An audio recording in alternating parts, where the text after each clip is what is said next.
నమస్తే న్యూస్ 24 తెలుగుకు స్వాగతం. నా పేరు శ్రీలత. వార్తలోని ముఖ్యాంశాలు ఇప్పుడు చూద్దాం. రాజేంద్ర నగర్ ఎమ్మెల్యే టి ప్రకాష్ గౌడ్ పై ఆయన కుమారుడు సంతోష్ గౌడ్ తీవ్ర ఆరోపణలు. ప్రేమ వివాహాన్ని అడ్డుకునేందుకు ఎమ్మెల్యే అనుచరులతో తనకు కాబోయే భార్య ఇంటిపై అలాగే ఆమె కుటుంబ సభ్యులు ఇంటిపై దాడులు చేయించారని మీడియా సమావేశంలో ఆరోపించారు.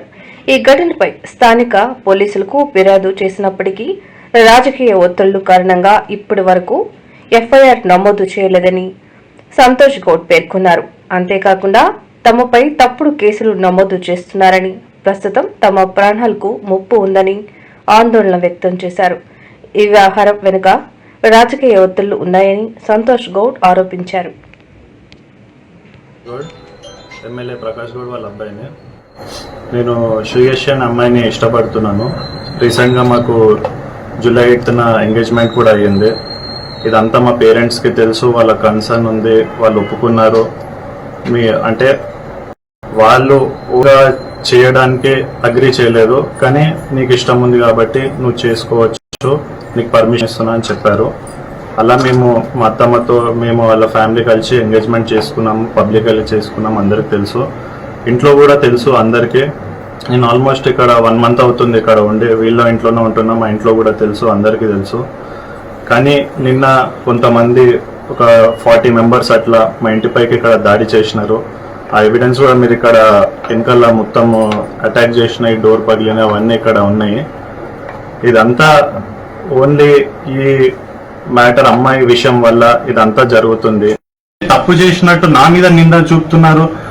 ఎందుకంటే 1 మంత్ అవుతుందండి ఇక్కడ నేనున్నా అని తెలియదా, నేను చేసుకున్నప్పుడు తెలియదా, ప్రతి ఒక్కటి తెలుసు. తెలిసి కూడా ఇన్ని రోజులు లేనిది ఇవాళ ఎవరో అప్పులు ఇవ్వాలి అని చెప్పి తెలియని వాళ్ళని పిలిచి మీరు అందరినీ పిటిషన్లు ఇచ్చి ఇంటి మీద ఆడవాళ్ళ మీద దాడి చేసి ఎంతవరకు కరెక్ట్? అసలు పిఎస్ లో చెప్పాలి కదా, వాళ్ళన్న కొంచెం మాకు సపోర్ట్ ఇవ్వాలి కదా. ఇప్పుడు నేను ముందుకు వచ్చి మాట్లాడినా లైఫ్ మీద ఆశ వదులుకొని మాట్లాడుతున్నా. ఇదైతే 100% చెప్తున్నా. ఇది బయట పబ్లిష్ అయినాక మేము ఏ క్షణమైనా మమ్మల్ని చంపేయచ్చు. ఇది మీకు నాకైతే ఇది ఏదో న్యాయం జరుగుతుంది. పిఎస్ లో కానీ కోర్టు త్రూ కానీ ఎక్కడ కానీ న్యాయం జరుగుతుందని నేను ఎక్కడ అనుకుంటలేను. ఇంకా మా లైఫ్ పైన ఆశ వదులుకొని ఇవాళ మేము సరిగా చచ్చిపోయినా సరే మా మీద ఇంత చేసారు కదా అని మేము ముందుకు వచ్చి చెప్తున్నాము. ఇది అయిపోయినాక నెక్స్ట్ మీరు పోయినాక కూడా మమ్మల్ని ఏమని చేయొచ్చు, పబ్లిష్ కాగానే రేపటి వరకు చేయొచ్చు. ఇప్పుడు మన పిఎస్ ఇప్పుడు కూడా పిలవరు, ఆ పిఎస్ దారిలో కూడా చేయొచ్చు, ఏమని చేయొచ్చు. ఇప్పుడైతే మాకు 100% థ్రెట్ ఉంది.